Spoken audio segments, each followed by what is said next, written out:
Magandang araw mga kapatid at mga kababayan. Welcome to my small channel. This is EJ Morse. At Happy New Year ulit at Happy Three Kings.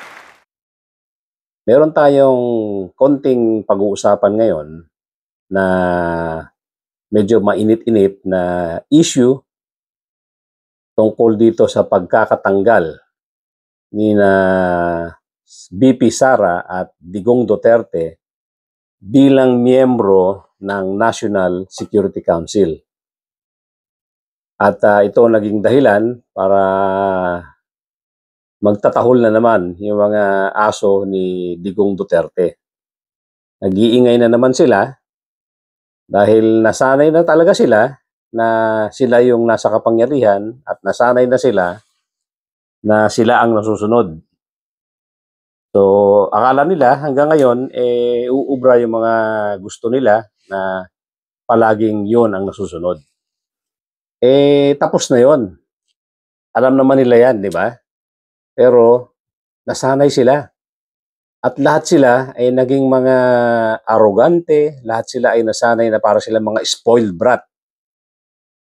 Na dahil yung leader nila, lahat ng gusto na mangyari ay nagagawa nila, na walang sumisita at walang humaharang sa kanila. Ngayon, ang iingay nila na konting kibot ni President Bongbong Marcos, konting galaw, ang iingay na nila na gusto nila sila pa rin ang masusunod. Gusto nila yung kanilang mga kagustuhan, ang kanilang mga nasa isip, ay yung pa rin ang masusunod. Hindi na nga ganun ngayon. Itong mga ito talagang nasanay na sila na sila yung nasa kapangyarihan at ang dami nilang pinagagawa nung araw na wala sa kanilang sumisita. Ito nga katulad nitong si Harry Roque. Ang ingay-ingay. Ngayon nagtatago na nga, alam naman natin. At alam ko sinasampahan na ng mga kaso. Dahil sila, nung datingan dito yung mga Chinese, yung mga nagtayo ng Pogo, naghari-hari sila rito. Di ba lumalabas sa investigasyon na ito si Pogo, itong si Roque, ay malaki ang role dito sa mga Pogo na itinayo, lalo na yung sa Pampanga. Lumabas yung kanyang pangalan doon, lumabas yung mga dokumento doon sa isang building doon na nandoon yung kanyang, ang tawag dito, kanyang assistant na si De La Serna. At yun nga, pati nga yung kanyang bank account details nakita yung kanyang passbook. So, ang daming naglitawang mga ebidensya na kahit papano ay naglilink sa kanya tungkol dito sa Pogo. Pero ngayon na wala na sila sa kapangyarihan at nagdadatingan na nga yung mga ipapile na kaso sa kanila, yun, nagtago na si Harry Roque at ngayon lahat ng kinikilos, lahat ng galaw nitong ng ating gobyerno ngayon ay lahat sinisita nila. Tulad nga nitong yung pagtanggal ni PBBM pagtanggal ni PBBM doon sa mag-ama bilang miyembro ng National Security Council. Karapatan naman ng presidente yun. Unang-una, Harry Roque, wala namang batas na magbabawal kay PBBM na tanggalin yung mag-ama. This is more of a traditional and also prerogative of the president. Kung i-include niya pa ang former president at saka yung current vice president para mag-attend ng mga or para maging miyembro ng National Security Council.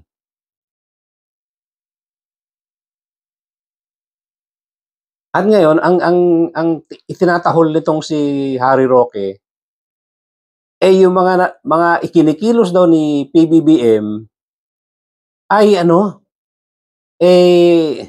parang papunta na raw sa pagde-declare ng martial law. Tingnan mo itong si Harry Roque. Hindi ko alam kung ano kung ina-assume niya ba na si Madam Auring siya? Marunong siyang bumasa ng isip ng tao? Ang ingay-ingay niya samantalang basang-basa ang papel niya, sirang-sira ang kredibilidad niya. Unang-una, dahil nga ito sa mga investigasyon na lumalabas na sasabit sila, kaya ito ganito sila mag-react sa mga desisyon ng presidente dahil gusto talaga nila sa katotohanan lang mawala si presidente diyan sa Malacanang at makapag-take over sila para ma-wipe out yung kanilang mga kaso. And talking about credibility. Ano ba credibility ngayon itong si Harry Roque? Sirang-sira ito dahil nga doon siya nag-hype.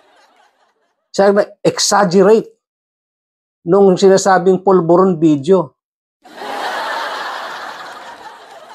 May pa sigaw-sigaw ng ito yung world premiere. Nung ilalabas niya na yung pulburon video ni PBBM kuno. Na wala naman siyang patunayan. Lumalabas na talagang gawa-gawa lang yung pulburon video na yon. Gumawa sila ng video na kahawig ni PBBM. Kaya lang, yung ang pagkakahawig, obvious Halata mo rin talaga na hindi si PBBM. Kaya katawa-tawa, dahil ang tagal nilang hinahype, ang tagal nilang binild up yung gagawin nilang world premiere daw. Pagkatapos, wala naman palang ipapakita kundi katawa-tawang video. So, Harry Roque, alam ko naman talaga na ang intention nyo rito, ang objective nyo, galitin talaga ang militar. Kasi wala na kayo ibang makitang way para bumaba ng kusa si PBBM. At bakit naman gagawin ni PBBM yun? Meron siyang constitutional obligation. Binoto siya ng tao. Hindi dahil lang sa pag-iingay nyo, bababa siya. Hindi dahil sa pagtatatahol ninyo, mag-aalsa ang militar. Sa totoo lang, iniinsulto nyong masyado mga militar. Ito yung sinasabi mong baka mag-declare ng martial law na naman si PBBM. Ina-agitate nyo na naman ang military dito Wala na kayo ibang maisip Lahat na kasi halos ng mga dapat ikagalit ng militar at pulis ay ginawa nyo na. Umpisa pa lang ng pagkakaupo ni PBBM, ni Bongbong Marcos, meron na kayong may mga maisog rally na kayo. Na ang intensyon dito, galitin nyo yung militar, galitin nyo ang pulis. At binild up nyo nga ng pagkatagal-tagal yung yung sinasabi nyong addict ang presidente. Yung sinasabi nyong meron kayong pulburon video na magpapatunay na gumagamit ng cocaine at addict nga ang presidente. Lahat ng yan, ang objective nyo ay magalit ang militar. Magalit ang pulis. Para mag-alsa at i-take over ang gobyerno. Tapos, siyempre, gusto nyo mag-take over si VP Sara. Yan yung konsepto nyo na matagal nyo nang pinaglalaroan sa isip nyo. Sa totoo lang, insultong masyado yan sa mga militar. Insultong masyado yan sa mga pulis. Na para bang ang liit-liit ng tingin nyo sa mga pulis. Ang liit-liit ng tingin nyo sa utak ng mga militar.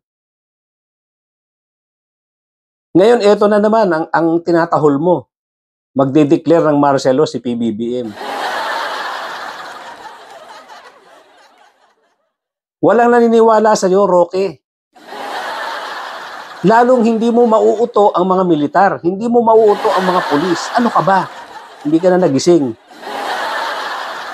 Sabagay kasi, dahil sa laki ng problema mo, siguro kulang ka na talaga sa tulog. Kaya ganyan ka na mag-isip.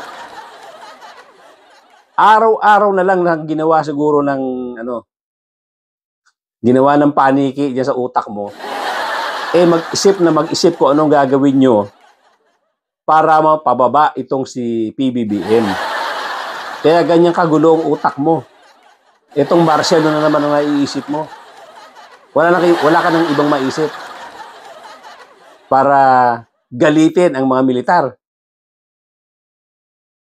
Wala na kayong maisip. Inumpisahan nyo ito ng mga maisog rally. Katakot-takot na akusasyon, katakot-takot na mga panghihikayat ang ginagawa nyo sa mga tao para mag-alsa. Kaso nga wala kayong nakuhang tao. Pati militar, actually kung ako talaga may inis ako sa iyo kung ako militar. Ginagago nyo ang militar. Binobobo nyo. Ang tingin nyo bobo. Ang tingin nyo maliliit ang utak ng mga militar. Ang tingin nyo maliliit ang utak ng mga pulis. Mangilan-ngilan dyan na gamit ni Digong Duterte ng panahon ng siya ang nakaupo. May mangilan-ngilan dyan na nasilaw sa pera ni Digong Duterte. Pero mangilan-ngilan lang yan. Pero siguro ngayon natauhan na. Pero hanggang ngayon, yan parang itinatahol mo. Nag-iisip ka na naman ngayon na ikagagalit ng militar. Ang bihira ka. Tigilan mo na yan. At isurrender mo yung sarili mo. Kung magaling kang lawyer at matalino ka, harapin mo yung kaso mo. Hindi nagtatago ka. Ang galing-galing mo nung nagsasalita ka doon sa Kongreso, idadalhin mo. Nadadalhin mo yung mga hinahanap ng Kongreso ng mga dokumento. Ebidensya kung bakit lumobo yung iyong kayamanan. Yun, bigla ka na lang nawala. Tapos mag-iingay ka. May oras ka rin. Mahuhuli ka rin, tandaan mo yan. Tandaan mo yan. Gusto niyo gusto niyo talaga ma-shortcut itong sitwasyon niyo, no? Gusto niyo ma-simplify. Kaya gusto niyo pababain si PBBM. Kaya kung ano-anong naiisip niyo. Hindi kayo magtatagumpay. Sumurrender ka muna. Harry Roque. Itong si Sal Panelo, ganun din. Nang iingay na naman itong si Sal Panelo. Itong ginawa raw ng PBBM ay ill-advised. Ito raw ay pambabastos sa former president at kay VP Sara. Pambira ka, Sal Panelo. Yung ginagawa ba ni Digong Duterte na sinasabi niyang adik-adik itong presidente, na sinasabi niyang kakausapin niya mga militar, yung sinasabi niyang hanggang kailan niyo susuportahan itong adik na presidente, hindi ba pambabastos yan? Grabe ka magsalita ng pambabastos, samantalang itong mag-ama ang mga grabing mambastos. Yung pagmumura ni Sara Duterte, yung napakalutong na pagmumura, walang kasing lutong na pagmumura, hindi ba pambabastos yan? Meron kang guts para sabihin ang bastos ng presidente para tanggalin sa National Security Council itong mag-ama. Samantalang hindi mo naaalala kung gaano kalutong murahin ni Sara Duterte si PBBM, si Lisa Araneta Marcos at si Romualdez. Hindi ba sobrang kabastusan yon? Ano bang basehan mo sa kabastusan?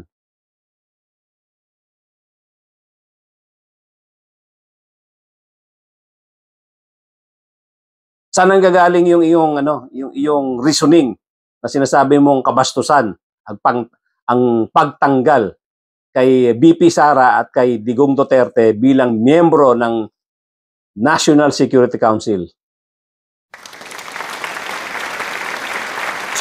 Kung pambabastos ang pag-uusapan natin. Walang kasing bastos yung ginawang pagmumura ni Sara Duterte on the air. Malutong na pagmumura sa presidente, sa First Lady at saka kay Romualdez. Hindi ako supporter ng mga ito. Hindi ako fanatic. Pero dito pinag-uusapan natin reasoning. Kung ang reasoning mo pambabastos, meron pa bang babastos doon? Murahin mo ang presidente?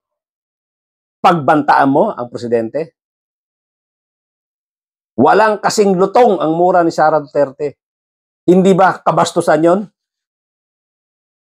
Anong klaseng standard meron ka sa sinasabi mong pambabastos? Hindi ko maintindihan yon. Mr. Sal Panelo. Real talk tayo, Mr. Sal Panelo. Halimbawa, ikaw ang presidente. Tapos merong ganyan, yung vice president mo. Minura ka ng pagkalutong-lutong. Ganito pagkakamura.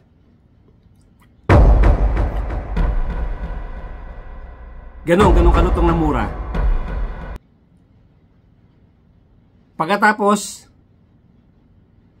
gusto mo pang makaharap sa meeting? Ganun kalutong ang mura sa'yo? Tapos nagmuestra pa, gaganyan yung liig mo? Pagkatapos sinabi pa, meron ng papatay sa'yo? Ganon. Kung ikaw yon, gusto mo pang makaharap sa meeting? Real talk tayo. Kung ikaw ay presidente at meron ka namang option, may prerogative ka, na wag mo nang makaharap sa meeting yung tao na yan. Yung pagkalutong-lutong na mura sa'yo. Hindi mo gagawin? Isa pa. Ganon din yung isa. Yung ama naman. Sinabihan ka na paulit-ulit. Isa kang adik. Na ang ating presidente ay bangag. Ang ating presidente ay gumagamit ng cocaine. At sinabi pa sa'yo. At sinabi pa niya. Ito mga militar, hindi ko maintindihan bakit hanggang kailan nyo susuportahan ang presidenteng bangag. Upunta ako Manila, kakausapin ko yung mga yan. Kung ganyan ang sasabihin ng former president na ikaw ang presidente, at meron kang prerogative na wag papuntahin na sa meeting yung mga yan, hindi mo gagawin? Ha? Mr. Sal Panelo? Pag sinabi mong hindi, papapuntahin ko pa rin sa meeting yan, i-member ko pa rin sila ng National Security Council. Nagsisinungaling ka kung ganun. Kung yun ang sasabihin mo.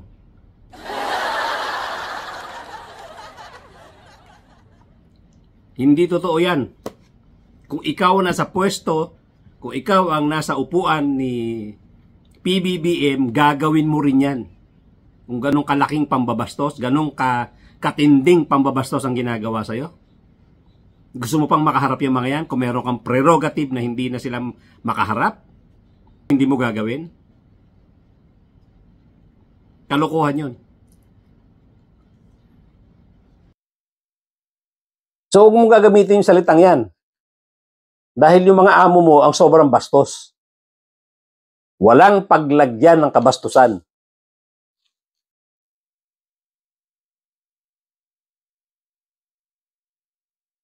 Pangalawa, hindi ba si Leni Robredo, hindi rin naman pina-attend ni Digong Duterte yan sa National Security Council? Dahil ayaw nyo ring maririnig yung pag-uusapan nyo. Dahil alam nyo, kontra si Leni Robredo dyan sa war on drugs ninyo.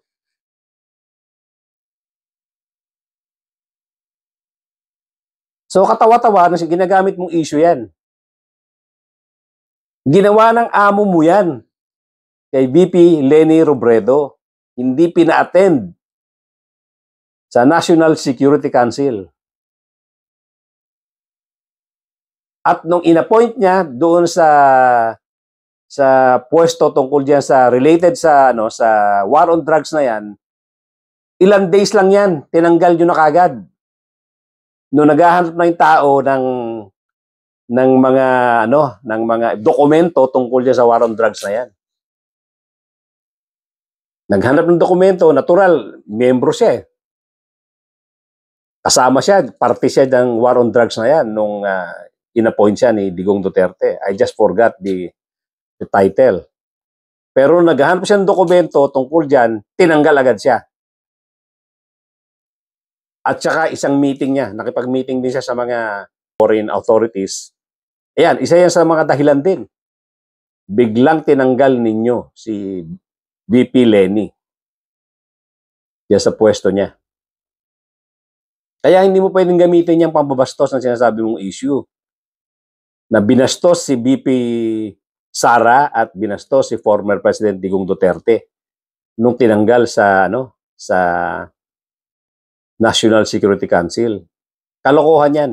Alam mo yan, Sal Panelo.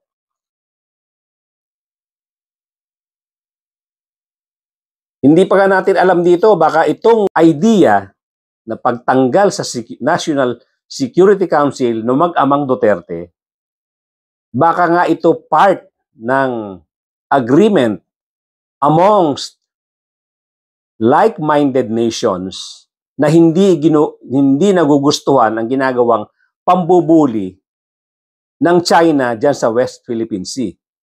Idea ko lang yan. Isip ko lang yan. Baka lang.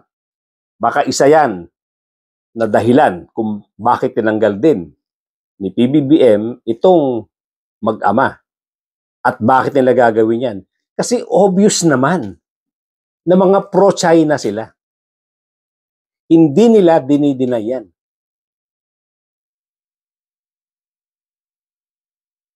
Kitang-kita mo naman na never itong nagsalita si VP Sara against China.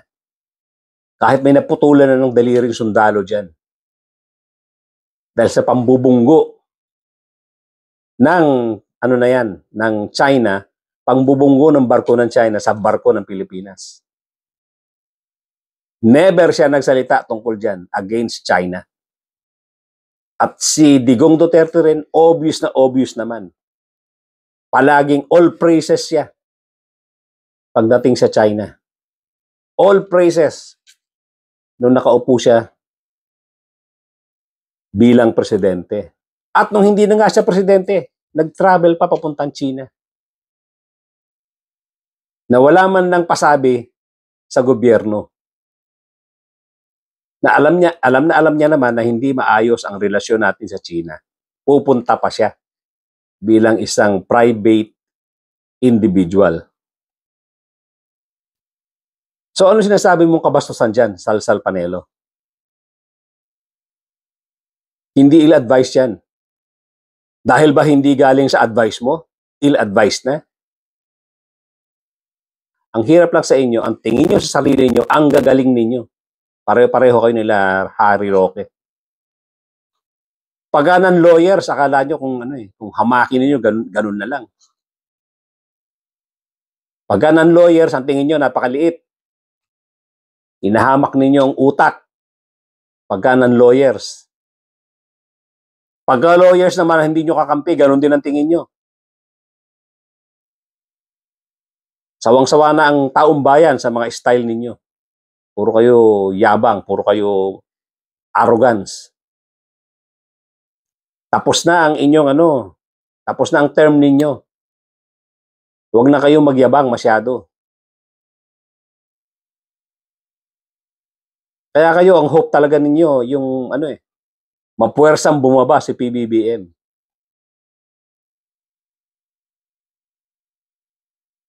Maraming Pilipino nagdadasal na wag mangyari yan.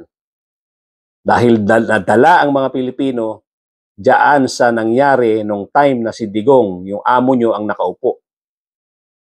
libu-libong mga Pilipino, may mga kabataan pa, masang Pilipino ang nakatay, pinatay ng kanyang war on drugs. Sana wag na maulit yan. Kaya ang mga Pilipino takot na isa sa mga Duterte ang umupong presidente. Agree ba kayo mga kababayan? Alam ko maraming kukontra dyan. Siyempre, maraming tagatahol ang dating presidente, Digong Duterte.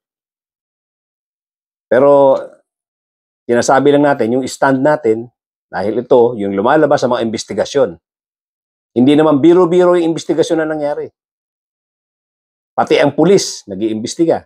Ang Kongreso, ang Senado. Hindi mo kaya pasubalian yung nangyaring hindi magandang resulta ng war on drugs. Kaya nga meron ding investigasyon ng ICC. At hopefully, dumating na kagad yung ano na yan. Dumating na sana ang warrant of arrest galing sa ICC para magkaalaman na kung sino-sino talaga dyan ang kasama na nag-implement ng war on drugs na yan base sa investigasyon ng ICC. So hanggang dyan lang muna mga kabayan. Hanggang dyan lang muna mga kapatid at salamat sa pagsama nyo sa akin ngayong araw.